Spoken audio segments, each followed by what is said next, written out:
Welcome back to the third fourth of Sigi. This time we're going to be doing more jumping and hitting things with projectile weaponry. Something I haven't mentioned yet is that sometimes when you start a stage there will be items behind you. So it's worth checking. I don't check during this playthrough because I didn't think to, but sometimes there are items behind you. Sometimes it's an extra life, sometimes it's a weapon. It's never a secret item. But still, you know, you just check back there for optional goodies.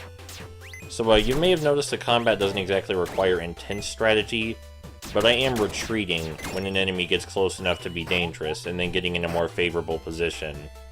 So the combat does require thought, even if it's not exactly a whole lot of it. And true, I have 22 lives, so I could probably tank almost the entire rest of the game at this point. But if you try and tank the whole game, you probably will die sufficient times for you to actually need some 1-ups. But the game still is very easy. I really don't like those crows. I get so upset that the crows exist, sometimes I walk right off a platform because I don't want them to hit me.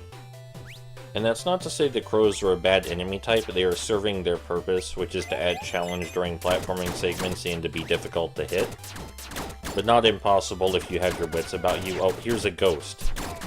The ghosts are a new type of flying enemy that we can't kill. They also shoot projectiles at us. But even though we can't kill them, we can walk straight through ghosts. So that's kind of a neat balancing tactic, is that we can't hit them, but that also means that we can just kind of walk straight through them, which is the easiest way to avoid their attack, is just get on the other side of them before they have the chance to hit us. At first I thought touching the ghost would hurt me, so they seemed like a real obstacle. Like, at first I thought the ghosts were a kind of wall that I had to jump under or over.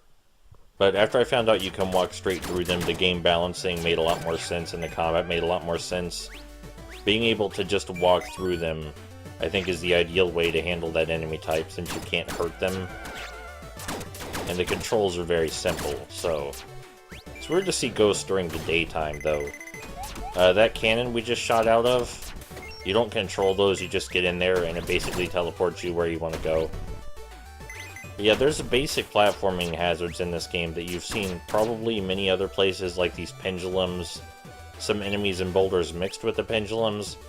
The kind of thing that may be a bit more challenging if you were playing a game with floaty controls or slippery controls, or a higher jump or a smaller jump, or anything less perfectly precise than this. But since this game is so precise and adamant to be playable for everyone, platforming hazards like that are no problem.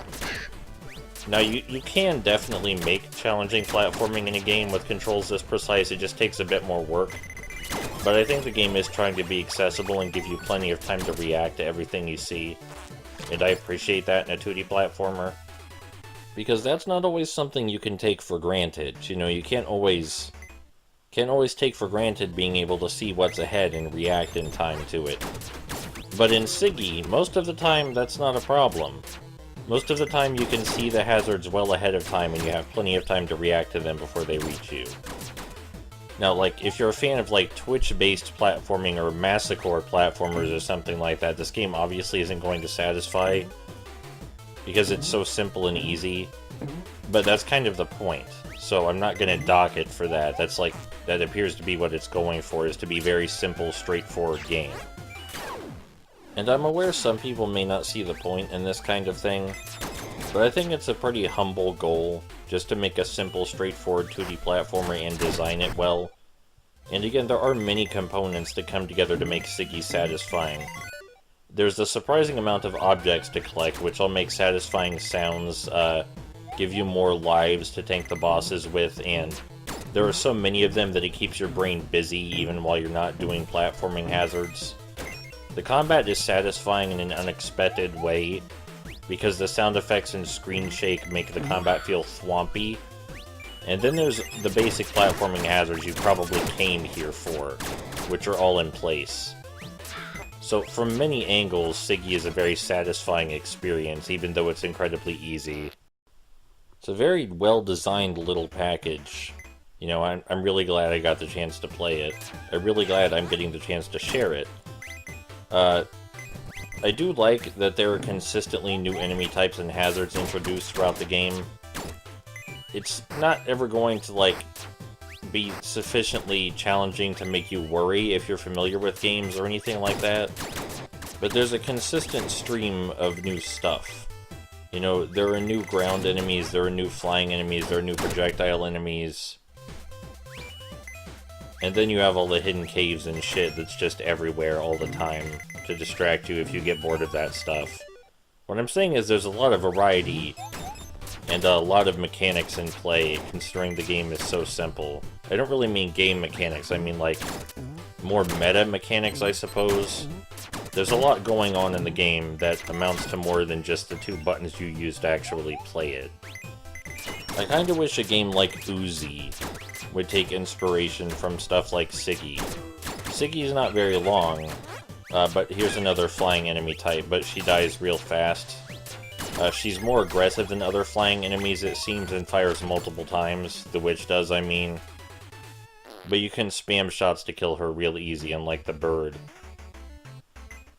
Anyway, I kinda wish games like Uzi would take inspiration from Sigi, because Sigi is short, but it's satisfying in nearly every aspect. And I think that's more important than length, because Uzi's like, what, 4 hours long? And it relies way too much on gimmicks, and the same platforming hazards over and over. But Sigi introduces a new stream of enemies and platforming hazards the entire game. So, Kolles Terrol. The idea behind this guy is that we have to move from one side of the arena to the other, and avoid his fries that pop up out of his head by timing our trip across the platform properly. But what I prefer to do is just to throw knives at him, and then jump down to the middle platform and get killed by him, and keep doing that until he's dead. I mean, like, are you supposed to fight this boss by jumping down to the middle platform with reckless abandon, throwing knives? Probably not. But at this point, I have too many lives to die during the final 5 levels, so I don't really care. You know, I just kill him as fast as I can, regardless of how many lives I lose. Also, Kolles Terrol is probably the second weirdest thing in this game.